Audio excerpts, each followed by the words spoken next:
Овој закон го предлагаме по скратена постапка, бидејќи не е обемен и не е сложен, и сметаме дека ќе најде на широка поддршка во целото собрание.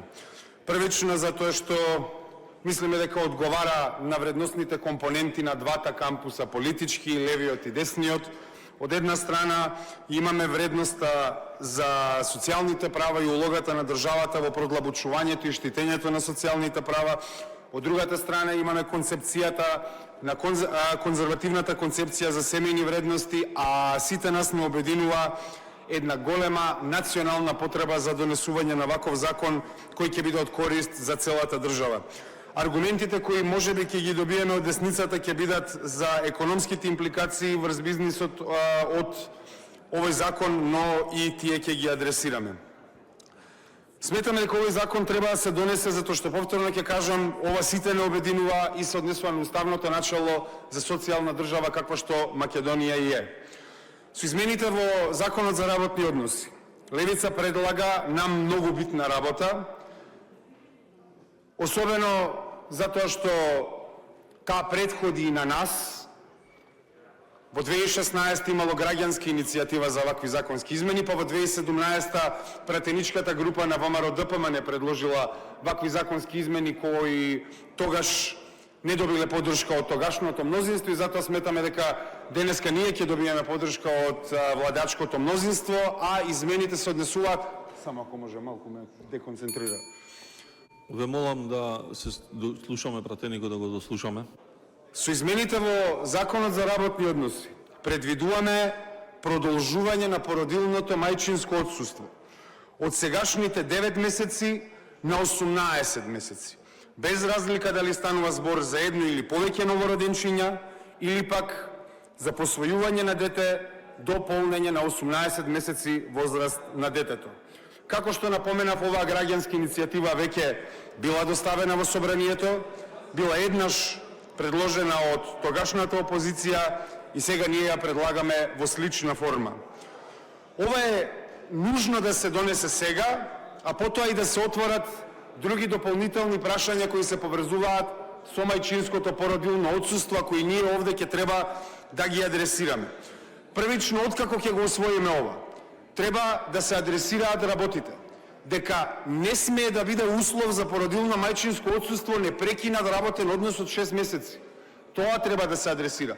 Понатаму треба да адресираме празнината што непосредно пред бременоста, ако мајката изгуби работно место, повторно не смее тоа да биде ограничување во остварувањето на правото на мајчинско породилно отсуство, и државата треба да интервенира тука директно. Понатаму ќе треба да адресираме и други проблеми, како тие кои предвидуваат бремените жени да можат да бидат, нивните договори да бидат продолжени на определено време, и сметаме дека и тоа е уште една работа која ќе треба да адресираме откако ќе го усвоиме овој закон. Придобивките можеме да ги поделиме во 3 категории од усвојување на овој закон. Првиот сет придобивки се здравствените придобивки. Првично имаме подобро и подробно закрепнување на мајката. Ова се однесува и за физичкото и за менталното закрепнување на мајката. Понатаму имаме подобрено здравје на новороденчињата кои ќе имаат помали стапки на здравствени компликации поради зголеменото присуство на родителите во домот. Затоа што овој период постои еден психолошки концепт кој се вика афективна каренца, а тоа е секнување на внимание во најсензитивните периоди за когнитивен развој, и со намалување на тој феномен директно придонесуваме до подобрувањето на здравјето на новороденчињата и на мајките.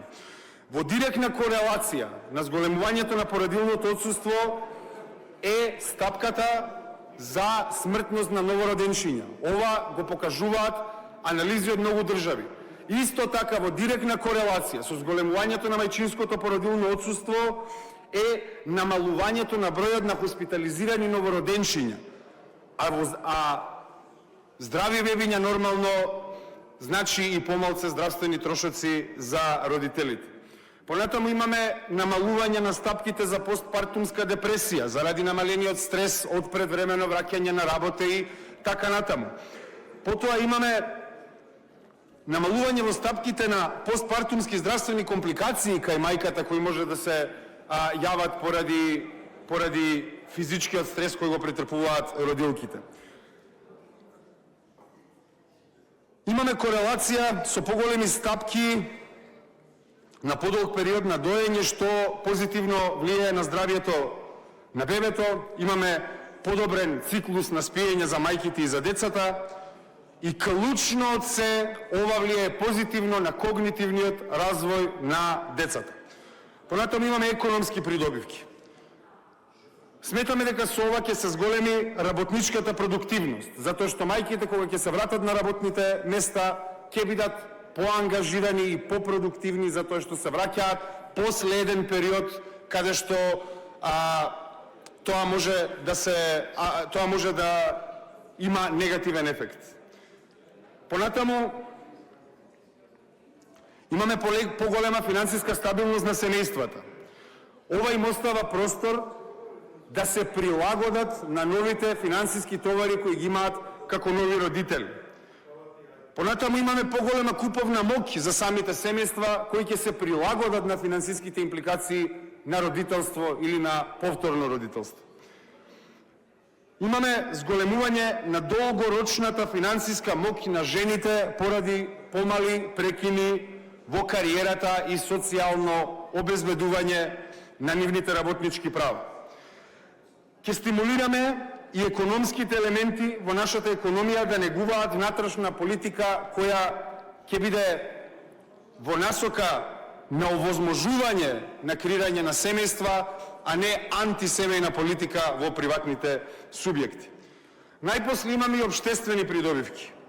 Ние се соочуваме со демографска криза и за тоа сме сите свесни. Во 2023 година малку помалку од 23.000 новороденчиња се родиле, додека годината претходно 32.000 лица починале. Тоа значи негативен прираст. И ако не направиме нешто во оваа насока, не можеме ни да очекуваме спротивни резултати. Затоа е ова национален интерес и затоа не обединува независно од идеолошките позиции во овој парламент. Затоа што од нас се бара проактивност за намалување на демографската криза, за зголемување на наталитетот, и ова е мерка која директно влијае на подобрување на тие состојби. Подобриот когнитивен развој на децата значи подобри успеси во школството во раното детство и подобра социјална интеграција на децата со нивните врсници. Понатаму имаме намалување на товарот на градинките, со кој имаме страшен дефицит, и тоа сите го знаеме. Па имаме зголемување на родителската инволвираност во првата фаза на детскиот живот, независно дали е тоа од мајката или од таткото. Имаме постабилни семејства поради намален стрес заради оставање на простор на привикување на овој тежок период за нови родители или за родители кои добиваат повторно деца и оставање на еден период каде што тие семејства ќе се прилагодат и ќе бидат просто постабилни. Ќе имаме подобрување во јавното здравство, затоа што ќе имаме повеќе здрави мајки и здрави деца.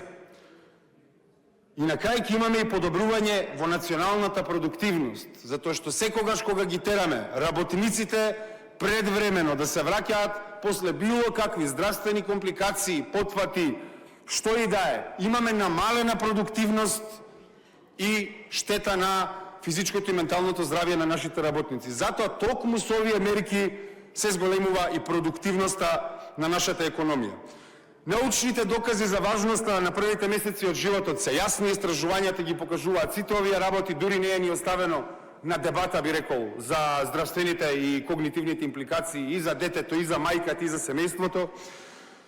И најповеќе од се имаме и компаративна анализа, ако земеме во однос на европските земји. Во многу европски земји веќе породилното отсуство доаѓа на овие бројки на недели кои ние ги предлагаме. И за крај ќе потсетам дека Македонија во својата политичка традиција ги негува ваквите социјални политики.